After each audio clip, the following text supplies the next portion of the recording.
Good morning, dear teacher. Good morning, classmates.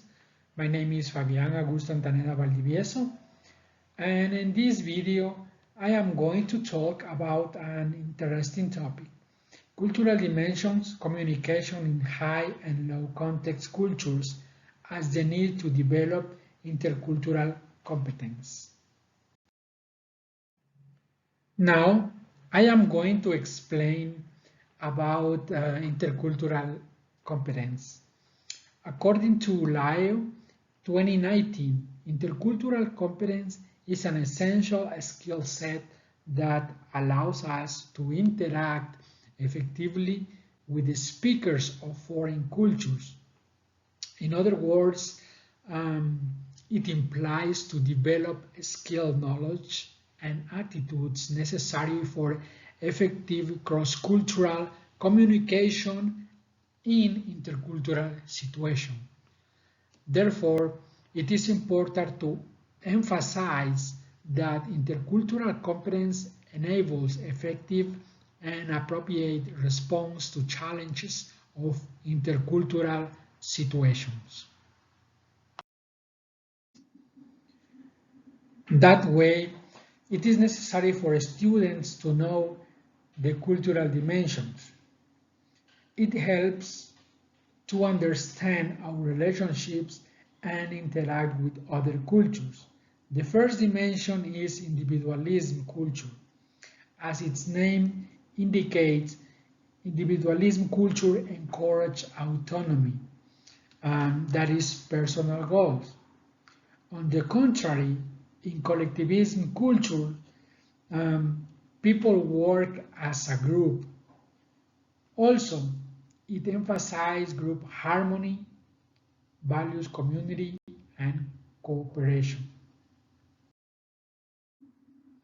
The next dimension is power distance. According to Fernandez 2016, it describes how people belong to a specific culture. With regard high power distance, it focuses on respect for authority and status and formal social interaction. On the other hand, low power distance, people should have equal rights. Moreover, there is less formal social interaction. The next dimension is uncertainty avoidance. It expresses the degree of a society that feels comfortable or uncomfortable in unknown situations.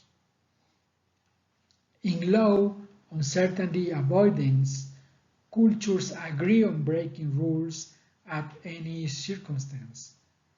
In fact, are less calculating when taking risks. On the contrary, high uncertainty avoidance, cultures disagree on breaking rules at any circumstance. In addition, life is perceived as being stressful. As you can see, the next dimension is masculinity and femininity. Masculinity. Masculinity culture has distinct gender roles by competition, money, as well as focus on performance, ambition. On the other hand, femininity culture has social gender roles and more flexible, as for example, salary gap is not prominent.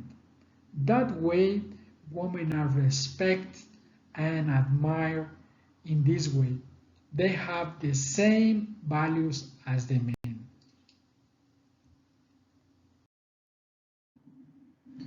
This dimension is focused on the society rules about traditions, centuries, all traditions, social obligations, and others.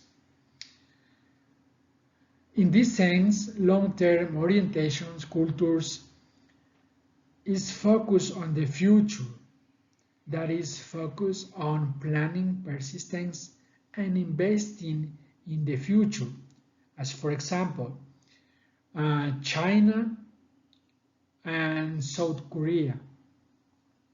However, short-term orientation is focused on the present or past, that is focused on their efforts and beliefs, as for example, United States, Canada, Western Europe, and Australia. Now I am going to analyze the difference in communication in high context cultures and low context cultures. In high context cultures have a communication style based on the use of contextual elements such as body language and facial expressions. As for example, many countries such as China, Korea, and Japan use gestures, eye movements, and facial expressions, which allow people to communicate effectively with other cultures. While low context cultures, it is prevalent in many cultures since they use explicit language. In this case, independence and individualism are valued. USA, Canada, and Australia is an example of low context cultures.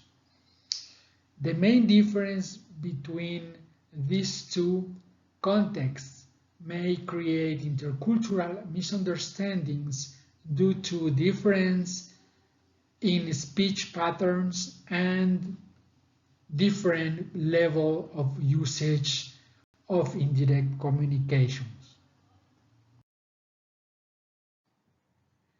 Therefore, it is important to consider that there is an interesting link between cultural dimensions and cross-cultural communication. According to Lazar 2015, cultural dimensions describe a specific society through cultural value. These cultural components facilitate students to identify and understand different rules, values, and norms of behavior to adapt a new culture. That way, learners can build self-awareness and respect difference between cultures for effective cross-cultural communication in social interactions. In conclusion, it is important to say that finally, cultural dimensions play a vital role in the development of intercultural competence, since it helps EFL students to acquire intercultural knowledge and language skills about foreign cultures.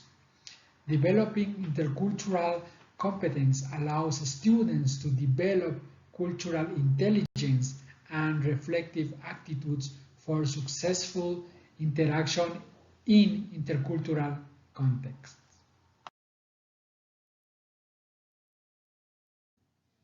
These are some references that I have used for this academic work. Thank you for your attention.